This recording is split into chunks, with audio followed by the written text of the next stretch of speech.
जय हिंद। आप सभी को एनसीईआरटी सीरीज क्लास 7 मुगल साम्राज्य जो अध्याय 4 को हम लोग देख रहे हैं। तो दोस्तों आज हम लोग अध्याय 4 को देखेंगे और कल हम लोग इसका पार्ट 1 वीडियो बना चुके थे। तो अगर आप चाहते हैं तो इसका प्लेलिस्ट में लिंक दिया गया है, आप उस पर जाके सारे वीडियो एक से क्रम बाय क्रम को देख सकते हैं। और ये सारे इम्पोर्टेंट एग्जाम के लिए इम्पोर्टेंट माना जाता है। जो आप बीपीएससी दीजिए या यूपीएससी, इसका एक बेस रूप में एनसीईआरटी को माना जाता है।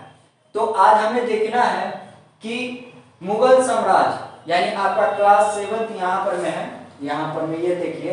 तो आपके पास में मुगल साम्राज्य यानी शॉर्ट ट्रिक्स को, उसकी अवधि को कैसे हम याद करें, यानी मुगल के बाद कौन आया, अकबर के बाद में कौन हुआ। तो इसका शॉर्ट ट्रिक क्या है कि मुगल साम्राज्य के वंश के आधार पर किस तरह से शॉर्ट ट्रिक से हम लोग इसको याद कर सकते हैं कि बाबर के बाद में किसके पास में शासन आया, उसके बाद किसका शासन आया, वो भी बेहतरीन कॉन्सेप्ट के द्वारा। तो देखिए हमारे पास में क्या है, शॉर्ट ट्रिक। शॉर्ट ट्रिक में हमें पढ़ना है कि बाहों में आज आशा है। ये आपको याद होगा। तो आपके पास में इसकी क्रम बाय क्रम, बाहों में आज आजा यानी बाहों में आजा आशा। तो बाहों में आजा आशा, इसका शॉर्ट ट्रिक कैसे ज्ञात है। देखिए ब से बाबर होगा, यानी ब से बाबर, हो से हुमायूं, समझ पाए, यानी ब से बाबर और हो से हुमायूं और अ से अकबर, ज से जहांगीर और अ से अकबर, समझ पाए, सॉरी अ से औरंगजेब और स से शाहजहां। तो आपको याद हो जाएगा कि किस तरह से याद इसकी वंश के आधार पर कैसे होते। इसको बाहों में आजा आशा। तो ब से बाबर, हो से मतलब हो से हुमायूं और इसका अ से मतलब अकबर और ज से मतलब जहांगीर, अ से मतलब औरंगजेब और स से मतलब शाहजहां। तो आपको ये क्रम बाय क्रम आपको याद करने में प्रॉब्लम नहीं होगा। तो अगर यूपीएससी पूछेगा कि सबसे पहले मुगल में साम्राज्य में पहला शासन कौन किया, तो बाबर, फिर दूसरा कौन शासन किया, हुमायूं, फिर आपसे पूछ देगा कि तीसरा कौन है, चौथा कौन है, पांचवा, यानी मुगल साम्राज्य में कितना शासक था, 6। कौन कौन क्रम बाय, तो बाहों में आजा आशा, तो ब से बाबर, हो से हुमायूं और अ से अकबर, ज से जहांगीर और अ से औरंगजेब और स से शाहजहां, यानी अंतिम शासक कौन था, शाहजहां। पूछेगा ऑब्जेक्टिव में कि मुगल साम्राज्य में अंतिम शासक कौन था, तो शाहजहां, और पहला कौन था, बाबर, और फिर दूसरा कौन था, हुमायूं, फिर अकबर, फिर शाहजहां, फिर औरंगजेब, फिर शाहजहां। तो आई होप आपको ये शॉर्ट ट्रिक में आपको इसकी मुगल साम्राज्य की वंश के आधार पर आपको याद हो जाएगी। देखिए फिर आपके पास में पॉइंट यह है कि उत्तराधिकारी का मुगल परंपरागत, यानी उत्तराधिकारी यानी मुगल, आपके पास में पॉइंट में भी है जो पेज नंबर 50 में यानी 50 में दिया गया है। उत्तराधिकारी के लिए मुगल परंपरागत, यानी मुगल जो अपनी सत्ता को कैसे चुना जाता था।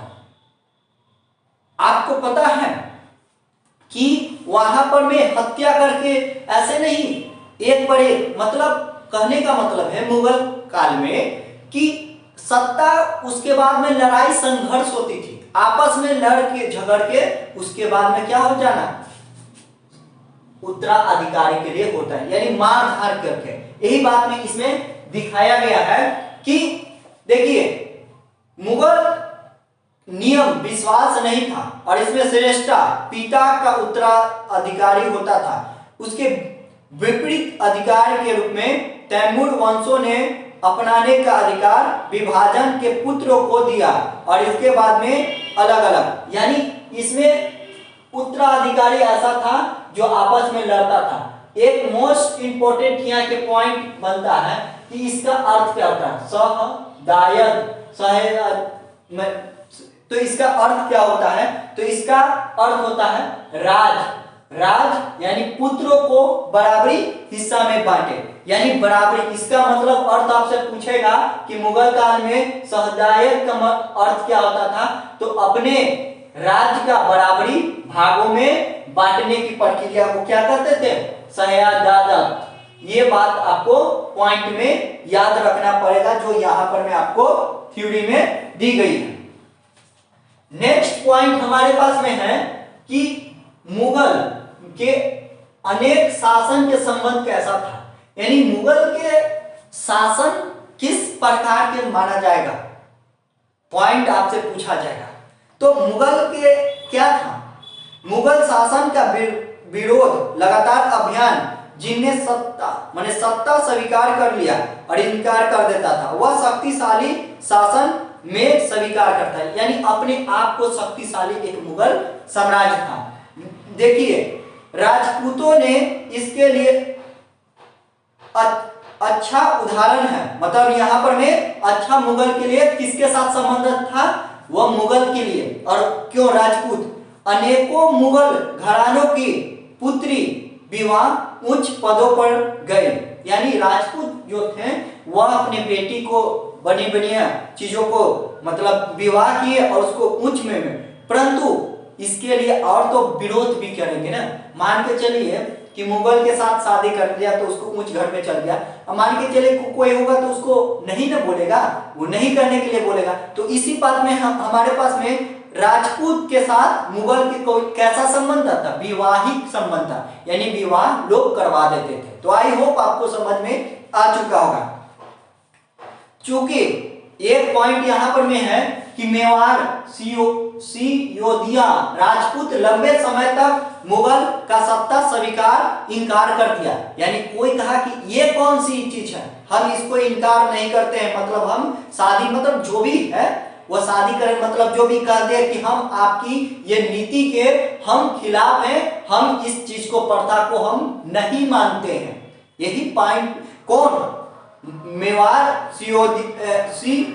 सियोदिया राजपूत ने इसके, परंतु मुगल के साथ साथ इसके लिए जागीर के रूप में वापसी दे दिया। मतलब देखिए हमारे पास में क्या होगा कि परंतु उसके मुगल के साथ साथ सम्मानित व्यवहार करते थे, और उसके बाद में जब वतन के रूप में वापस आए तो पराजित के परंतु अपमानित के बीच में सावधानिक बनाए संतुलन रखे। और इसके बाद में यानी इसका मतलब क्या हुआ कि जो हार गया प्रांत, वो व्यक्ति को दूसरों को नीचा नहीं दिखाया जाता था, उसके बाद में उसकी प्रांत को धीरे दिया जाता था।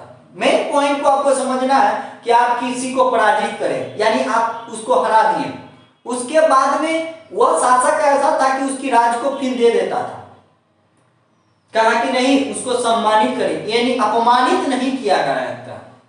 और इसी बात को हमें समझना है, परंतु हमेशा इसके लिए कठिन रहता था, अपमान के रूप में क्यों नहीं, मतलब यही सब पॉइंट को आपको सीखना है। तो हमारे पास में यहां पर मैं देख लिए कौन सा पॉइंट पर कि इस पॉइंट पर हमारे मुगल अनेकों शासन के संबंध कैसा था, वो किसके साथ था, राजपूतों के साथ था। और राजपूत किसके साथ था, शादी से संबंधित था। और क्या पॉइंट बना आपके पास में, वह जो एक मेवाड़ था वह कोची करते इनकार कर दिया, और इनकार करने के बाद उसको जब सत्ता पर हार गया तो उसके बाद में मुगल कोची के अपमानित न बल्कि सम्मानित उसको फिर पद को दे चुका है। तो आई होप आपको यहां तक ले समझ में पॉइंट को आ चुका होगा। अब देखिए ये शब्द के यहाँ पर है मनसबदार का अर्थ क्या होता है, ये पद से है, आपसे डायरेक्ट वह एग्जाम में पूछेगा कि मनसबदार का अर्थ क्या होता था, वह पद से रिलेटिव होता था। अब देखिए दोस्तों यहाँ पर मैं जैसे जैसे साम्राज्य के विभिन्न मुगल की तरह सामाजिक प्रशासन आरंभ हुआ, उसी तरह से अलग अलग इसका माना जाता है। मेन पॉइंट को समझना है कि मनसबदार का अर्थ क्या होता था। तो आपके पास में इसका अर्थ होता था सरकारी हैसियत अथवा पद पर मिलता है। जैसे मुगल द्वारा चलाई गई व्यवस्था के रूप में क्या चीज था, पद, वेतन और इसके उत्तराधिकारी था, और इसके लिए संख्या पर निर्भर। यानी यहां पर मैं जाति के देखिए, एक जात की संख्या जिसके अधिक होगा वह दरबार का प्रति बढ़ेगा और उसका वेतन भी अधिक होता है। यानी देखिए जात यहां पर भी है कि जिसका जात ज्यादा होगा वह कुछ होगा, वहां पर में संख्या बढ़ेगी। और इसी तरह से आपके पास में पॉइंट रूप में यह दी गई है। तो आई होप आपको यह चीज को समझ में आ चुका होगा, जो आप अपने रीडिंग करके भी सीख सकते हैं। अब देखिए जब्त जमींदार, इसका मतलब क्या होता था, यानी टैक्स से संबंधित है।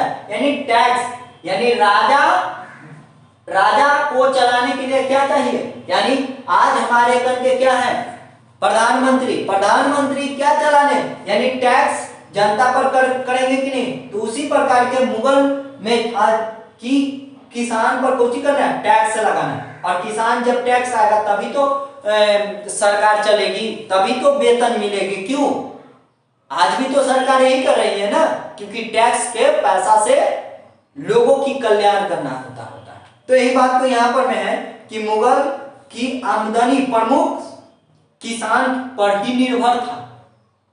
अगर किसान फसल नहीं उपजाएगा तो कैसे चीज को कोडिफाइड करेगा। और इसका राजस्व अधिकांश किसान कुलीन मुखिया के रूप में भी इसका राजस्व के रूप में था। और यही बात को आपको सीखना है कि मतलब ये, तो आपको ये पॉइंट को आपको इसमें कि जो मुगल का जमींदार था वह किस पर में, कृषि पर अधिक मात्रा में टैक्स लगाता था। और टैक्स इसका मुख्य रूप से क्या था, राजस्व माने टैक्स का पैसा जो कृषि पर माना जाता है, इसका मुख्य स्रोत कृषि के रूप में दी गई है। तो मेन पॉइंट को आपको याद होनी चाहिए कि मतलब इसका पूरे किताब को किसी को याद नहीं हो सकता है, उसकी सामाजिक, आर्थिक, राजनीति के बारे में देखना बहुत इंपॉर्टेंट होती है कि मुगल काल में समाज कैसा था, उसकी परिस्थिति क्या था, राजनीति क्या था। यह पॉइंट आप याद करिएगा तो लगभग मेंस का भी यही पोर्शन रहती है। अब देखिए दोस्तों, सुलहर कुल ये इंपॉर्टेंट होती है। ये जो पॉइंट होती है ये यहां पर में है। पेज नंबर दोस्तों आपके पास में क्या है, पेज नंबर आपके पास में 55 में यहाँ पर में देखिएगा कि इसका अर्थ क्या होता है। हम समझाने की प्रयास पहले पढ़ के सुना देते, उसके बाद में अर्थ समझा देंगे। अकबर ने भी इसकी नीति जहांगीर में वर्णन मिलता है। ईश्वर के रूप में आचरण सभी वर्ग धर्म के अनुराग की जगह है। यानी सभी जाति धर्म, मुस्लिम हो या हिंदू हो, उस सभी को एक ही जगह है। इसलिए साम्राज्य में जिनका चारों ओर सीमा समुद्र से निर्धारित होता है, उसका अनुराग के तरह से विचार एक ही जगह होता है। और इसके लिए हमें शीर्ष और अलग अलग चीजों पर भी दिखी गई। मोस्ट पॉइंट को यही बताया गया दोस्तों कि किस तरह से पॉइंट अभी से आपको पास में समझाने की कोशिश की। तो हम इस टॉपिक में पूरी तरह से हम आपको एनसीईआरटी को जो मेन पार्ट और इसको सामाजिक बोलिए या आर्थिक बोलिए या राजनीति बोलिए, हम बिल्कुल इसमें समझाने की कोशिश किए हैं। फिर हम नेक्स्ट वीडियो में आप सभी को मिलते हैं। अब अपने ख्याल रखिए, स्टडी करिए। जय हिंद।